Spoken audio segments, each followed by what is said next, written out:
Bienvenue une fois de plus dans l'émission La Mission ya racheter les temps car les jours sont mauvais. Mais nazana oyo apesaka nga solution. Komi abandonné te ke suki nango pona nga non.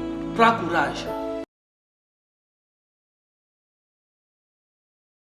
Bienvenue dans l'émission La Mission ya Racheter les temps car les jours sont mauvais. Car les jours sont mauvais. Émission Automobile Rabino exhortation Automobile Rabino enseignement na part ya Nzambe. Mais avant to banda tokobondela. Seigneur, tout tiki moment na maboko na yo Nzambe. To rendre gloire et pas une opportunité oya koya liboso na peuple na yo. Seigneur pour na ko partager maloba na yo Nzambe. To commission Seigneur 20 minutes oyo na maboko na yo Nzambe. Au nom glorieux de Jésus-Christ. Amen. Maman Mati, Nzambe azwa lukumu parce que Nzambe Yes. yango tozoko banda émission na biso ya lelo thème moko ya sikao tozo banda. Tu sais que c'est thème moko très important oyo na bengi yango to bengi yango produire les fruits pour natina na Nzambe. C'est-à-dire ko bote ko memela Nzambe bambuma. Wow. Likambu ya ko produire ba fruits pa na Nzambe, Dieu a besoin de nos fruits. Ana posa ba fruits na biso. Ba fruits tozo lobela awa ndeko nanga ezali fruits ya manga te, eza fruits ya malala te, ezali fruits oyo to ko expliquer bino yango na kati na enseignement oyo.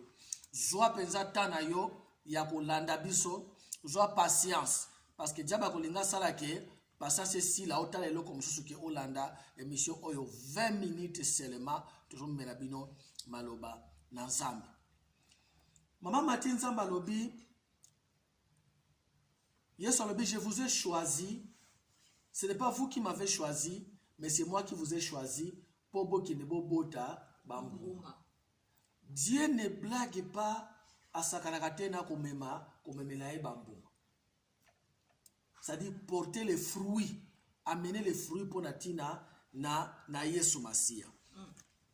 Alors, ce que tangi na Matthieu chapitre 3 verset 10. Natala ngo awa na kati na Bible. Matthieu chapitre 3 verset 10.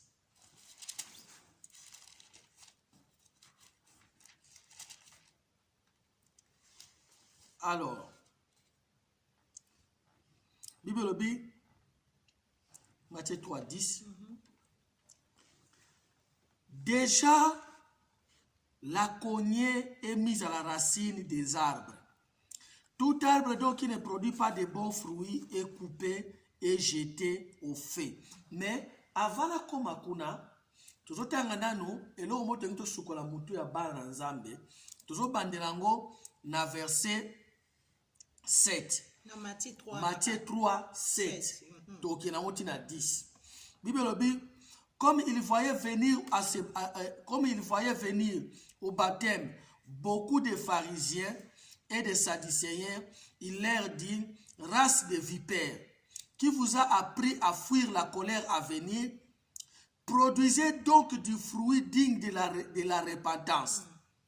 Et n'imaginez pas pouvoir dire, nous avons Abraham pour père, car je vous déclare que de cette pierre, Dieu peut susciter des enfants à Abraham. Déjà la cognée est mise à la racine des arbres. Tout arbre donc qui ne produit pas de bons fruits est coupé et jeté au feu. Jean-Baptiste a la boîte à baptiser bateau. Amoni ba pharisien ba comme koya belé ba on peut pas la baptiser. Et là quand le bossa bengi ba lobi race de vipères. Nani apprendre bino ke bokima boya a bokima kanda oyekoya. Mama tisa na kanda moko oyekoya. Aïe ba pharisien qui vous a appris à fuir la colère à venir. Po esika kaka moko tokima kakanda na Nzambe oyekoya izali na kati na Yesu Masia. Amen. Abi qui vous a appris à fuir la colère à venir. Aebisi bino ke kande koya bokima bokimango. Yango na moni bino boye na baptême nanga. Mabani par kobenga bango race de vipères. Maman Mati yangunde tozalaka biso nyonso. Nous étions tous des races de vipères. Tozalaki na mabe na biso makambo tobande kosala. Na nzambe no banazambe to comprendre que kanda na nzambe ekoya. Pe kanda na nzambe ezali. Tango nzambe asali biso grâce, misu na biso efungwami, tokimeli epai na Yesu. Tokimeli epai na Yesu. Mais Jean lobi na bango kokimela awa eza problème te. Mais produire. Yes. Ba fruit ya repentance.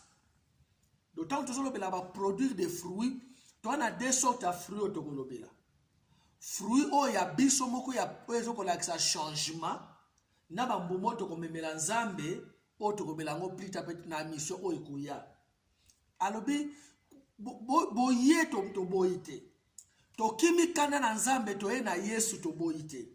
Alobi mais bo produire ba fruit ya repentance. À d'autres termes, toye ko epai na nzambe, aboite omemeli makolo. Mazana posa makolo na biso te loko azo senga mitema na biso ebongwana. Ebongwana. Ebana ko bimisa ba mbuma ya mwana na nzambe. Abi produisez donc les fruits dignes de la repentance. To la kisana batu keno to bongwani to za ba race de vipères te. To sous ba race de voleurs te. To sous ba race ya batu bane ko finga batu te. Mais on a changé parce que toye et pas na Yesu. Alobi et loko moko za très important à Mama Talobi, ne prétendez pas à dire que nous sommes fils d'Abraham. Yango ekoki na. Yango na ngana tuna question Mama Mati. Siko mutu aye na Yesu to wasa yambi Yesu suki na oka wana no na sina yambi na nga Yesu ekoki. Ata na kena nga kosala makamna ina sala ekipe sote na sina yambi Yesu kolo baniri place wana. Pasteur Gilles na mwana na nzambo azo comprendre que si na yamba Yesu zo kwa si na zui caché mo boye partout na zo kende ba tout na nga na opesa ka caché wana na zana caché za problème te ya kozamwa na nzambe. Mais o ya yambi Yesu azo ya os apona ye yangwana ekoki. Pasteur Gilles na ko loba aza ko se tromper. Parce que bambuma nde nzamba za nango posa yango na thème tozolobela. Okoya kati na Yesu, oyaka no église, oyaka no ba activité, mais nzamba lobi obe ba bo produit ba fruit oza digne ya repentance. To beta kama bako, to sala ka ba erreur na vie. Mais fruit ya liboso o nzamba zo luka kati na biso, ezali fruit de la repentance. Ezate ke na koka na sala lisumu te non, na sali mais avec regret. Que nzambe sunganga na zongela sunzelo te. Nzambe sunganga na zana chemin na yo.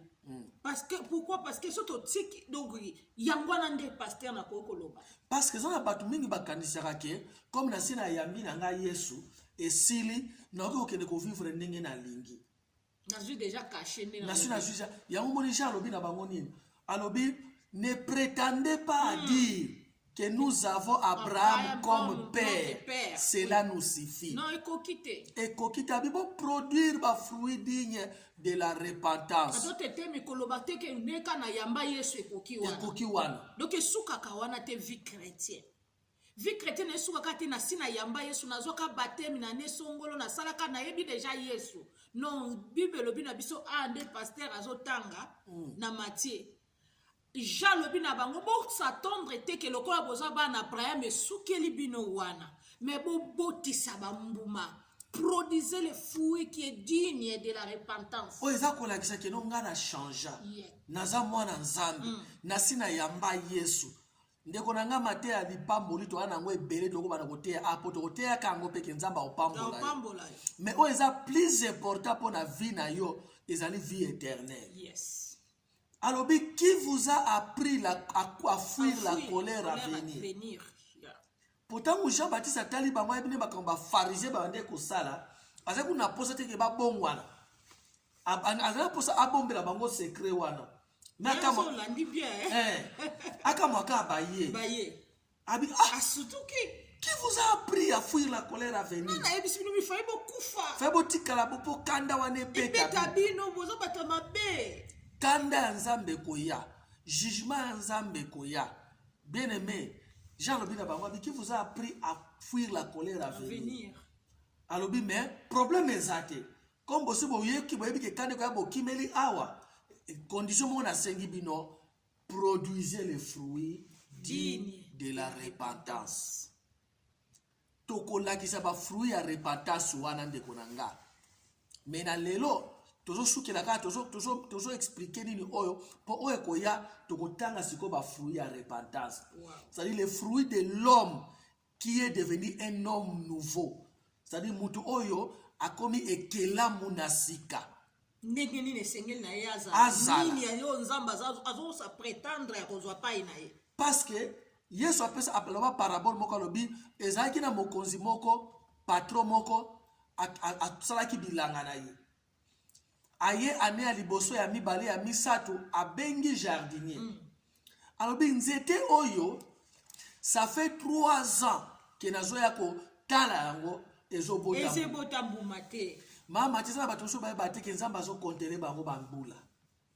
Nzamba za ko observer bango. Depo abongoli mutema. Ezate ke do akwai na lisumu. Aviva kana ye na lisumu kaka. Et comme vi na ye. Eza vi na ye. Asinquieta kate. Ausa la paix forte. Asa la paix forte. Abi ça fait 3 ans nazo observer nzete o ezobota mbuma te. Kata ya. Mutuana aye ko bonde la maître. C'est-à-dire jardinier wana bonde le maître. Abi pardon maître. Nakotimo na libulu pembeni ya nzete oyo. Natia ba fumier. Nakotia ba fumier. Nakosopela ngo mai. Tikela ngo kaka mbula oyo. Soke boti mbuma te, mbulu ekoya okata yango. Ndeko na nga jardinier wana mokengeli bilanga ezali Yesu. Asopeli biso molimo mosantu. Ateli biso fumier ya maloba na Nzambe. Azo s'attendre to bota mbuma. Oyebi te ndeko na nga le msusu ane kaka ya suka o Nzambe atikeli yo pa observer yo lisusu. Abi parce que ça occupe la terre inutilement. Donc Dieu ne joue pas avec les fruits. Azana pas to memele bambuma. C'est vrai oza muto ko kweya. Oza muto ko zo bolembu moko boy. Mais ate bolembu yo za confortable na kati na yango. Eza bolembu confortable te. Tozongi na no ana Jean. Alobi na Matthieu pardon. Na Matthieu. Alobi produisez donc des fruits dignes de la repentance et ne prétendez pas à dire nous avons Abraham comme père. Cela nous suffit.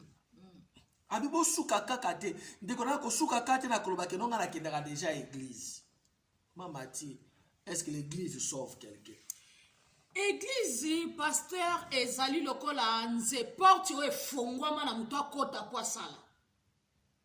Église ekoki kobikisa mutu te mais kondima même Jésus il disait toujours c'est ta foi qui t'a sauvé. Pourquoi bato bandeko ya pembe na Jésus mais kondima nde to misala o babane ko sala yango babane ko bikisa bango pasteur. Église, moi je pense que l'église est ko sauver mutu te. Et ce n'est même pas une question de penser, c'est clair, l'église ne sauve pas. Non. Au tu na mutu ke yo ko kota la oui na kenda ka église, na za mutu église catholique, to na za mutu église songolo, na priake pas pasteur intel, na priake pas pasteur Christ, na priaka boye, yango ne mutu ko changer e ko bikisa yo te. Église ali bisika otozo ya tuna ko yekola makamu na Nzambe to ebaneni Nzamba lingaka tozala. Tozala, et c'est le l'école. Et c'est quoi école? Et si quand Nzamba sangisi biso poto apprendre. Mais si quoi eloko ko bikisa c'est tango yambi Yesu Masia botambuma ya changement. Alors ne prétendez pas à dire que nous avons Abraham comme père, cela nous suffit. Non. Et ça biloko bato balinga ko yokate. Matéa o bato balinga ba yoka ngote. Pambola ma prophétie. Zamba ko tombola yo. À quoi sert otomboama lobi okusuka la life? Pasteur Gilles ezana bato bazaki béni pasteur et belé o batiki biso na coronavirus. Bazaki na bozui. Bozui ça problème ité. Kotika biso pesa problème ité. Mais place nini oyo kolekisa éternité. C'est là où se posent les problèmes. Sokotangi na Esaïe chapitre 5. Maman Matthieu à partir à verset 1er tina verset 7 zwata ya kotanga ngo Esaïe 5 verset 1 tina verset 5 Nzamba zoloba bo Abi, je chanterai à mon bien-aimé la chanson ou le cantique de mon bien-aimé. Abi, mon bien-aimé avait un champ de vigne. Et oyo atongela ki yango clôture. Asopeli yango mai. Alobi, natongi même tour pour la gardien a kengela ka vigne nanga. Afin que banyama ba kota te. Alobi, metangu na ye ko luka mbuma. Nakuti ke boti vigne ya malamu te. Abisikoyo bino bozala ba témoin entre ngai na vigne na bilanga na ngai ya vigne. Abi pourquoi tangu na dépenser mingi pona yango me boy ko bota mbuma. Abi nako yebisa bino eloko nini nako sa na vigne oyo. Alobi nako buka clôture na tongela ki yango. Nako longola ba protection nyoso na tongela ki yango. Abi a fait que ba nyama ba kota ba ya ko détruire vigne yango. Sans protection. Sans problème na ko longola nyoso na sala ki pona vigne oyo. Si manasuka conclure alobi la vigne de l'Éternel c'est Israël. C'est la maison d'Israël. Le longa na yonde to ba vigne ya Éternel. Amen. Yesu akufi pona biso to ko yamba comme Seigneur et Sauveur to produire bambuma. Okomona Bible bite ke no Nzamba regete po ba vigne yango etenga maki no problème na yeza bambuma eloko nozo ko produire pour atteindre Nzambe mbuma eloko lobi fruit digne de la repentance c'est-à-dire au changer c'est vrai ko shirika maoto au changer obandi ko senga Nzambe sunganga eloko yo na lingina tika Nzambe sunganga. Alors bien j'ai tout fait pour la vigne oyo. Boza siko juge entre nga na vigne nanga. Pourquoi ils ont beau tambuma te? Nini fala ki na sala o na salite pour la vigne oyo. Yango mo sikoyo na Luc 13 verset 6 apata verset 6 ndesika lobaki plikambuya moto alona ki bila nzete ayaka ko observer yango pendant 3 ans ezo botaka mbuma te. Alobi kata yango. Produisez les fruits dignes de la repentance. Semaine prochaine, tu as la liste ya ba fruits wana. Peut-être yo ozolanda biso Nzamba pesi yo occasion ka ya chance asuka ane oyata la soki okozonga ou bien ba otsa ba fumer lobi oko produire. Ko rate opportunité oyote. Produisez les fruits dignes de la repentance. Tangu Jean lobi na bango bongo abibo prétendre que to senga la réalisatrice na biso so ko accepter 5 minutes abibo prétendre que nous avons Abraham comme père cela nous suffit yango sika na ngai na baki to kosukola mémoire ya bato mama tina yoka témoignage ya bato ya mutu mo akeli felo na vision azongi abina kuti ba chrétien ebele na lifelo misuna ba bible na bango. Alors bien loko ni memi bango kuna bakanisa ki ke soki to yambi Yesu esuki wana alo ba yambaki Yesu me bazongi bakomi ko bazo vivre le kwa na mokili et ça dit que mukoli we zuye à se retrouver dans l'isfelo même après avoir donné la vie à Jésus. C'est pourquoi tamona ko banga Nzambe so ko ina mabesenga bolimbi simbangwe pa Nzambe continue chemin na ona Nzambe. Kolobate ke non na sina yamba Yesu e koki na ko vivre na magui na mayuya na makamnyoso ya mabe. Je ne parle pas de tomber dans les péchés mais ça bato ba viva ka penza do yango vi na ye ezalo ko na yeko simbi so saki yo Bible yo simbelanga ngana keina no mkono so ko kaposa na oya même kolope yete okeyo kufi pesa lo ko ayeko pona yeko yamba Yesu ezalo ko na yeko signer quelque chose mais ozo bateke kufe ko ya lobby na vie wana okende wapi mama Mathieza ko na pesa exemple moko awa ezoko mutake na école moko na je école mo peut-être école mo populaire bato so bayebi akilo kwa na institut Masamba akena école Masamba akomisi kombo et puis tant akomisi ka kombo na livre na registre ya Masamba akena ayaka classe te asala ka devoir te lokota kenda na fin de l'année bazo proclamer aya lobi na ko luka brevet nanga to diplôme nanga to bulletin ba utuna ye yo tanga ka oui na komisa kombo Batuno kumusa comme on a septembre. Mais oyaka classe haute. Mozala qui a pris la kenana a obeta batour na ebeka na ozonga ka mukolo ya proclamation. Professeur comme monani oyebite. Connaissance à malobana nzambe ozana ngote. Ne prétendez pas à dire que nous avons Jésus to yamba ki yesu ekoki na kenanga ko vivre kwa batu nyonso. Non, nous ne sommes pas comme tout le monde. Bible dit que celui qui a l'espoir y a retour ya mokonzi à se sanctifier. Ne prétendez pas dire que nous avons Abraham comme père, cela nous suffit. Parce que Dieu peut susciter des fils à Abraham, même dans ma banga. Si ma conclure, déjà la cognée est mise à la racine de l'arbre ou des arbres. Déjà bi pas soli.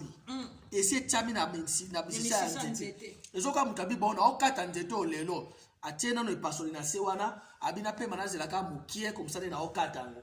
Ezana bato bele ba otambola na mokili déjà ipasoli etambola na bango.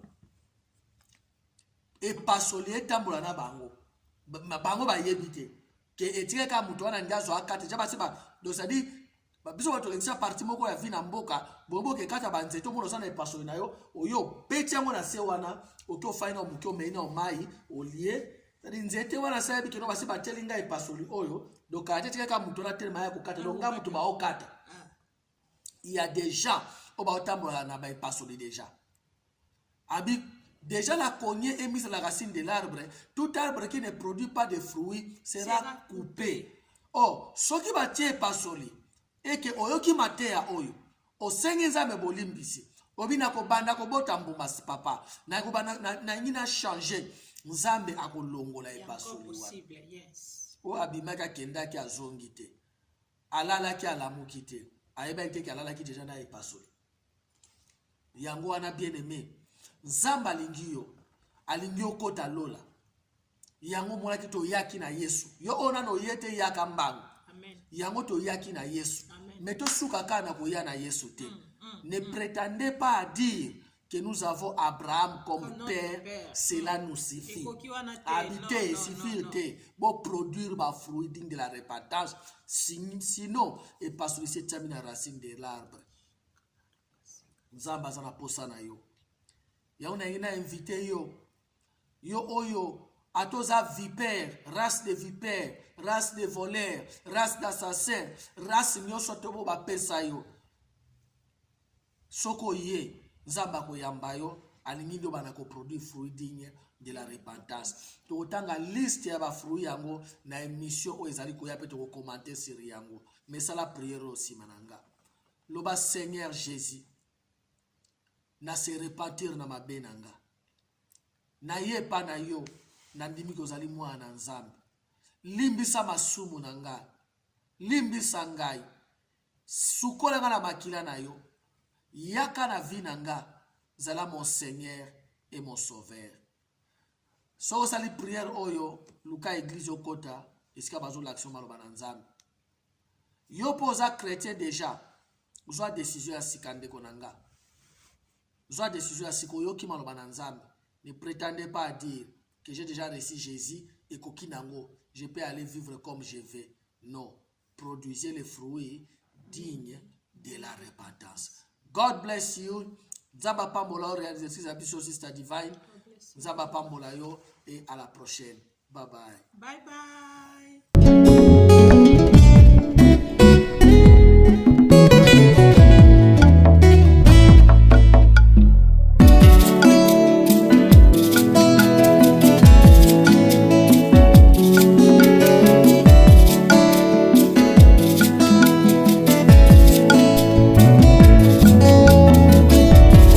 Ma Bible dit, tu es le chemin, tu es la vie, tu es la vérité. Nanyo alanda yo abunga nzela azali te. Yango ngai nalobi nakolanda nzela mosusu te. Nakolanda kaka nzela na yo Yesu. Nzela oyo ekosaka te. Alleluya. Nzela mosusu te nakolanda. Bobelisi nzela na yo nanyalakisanga nzela ya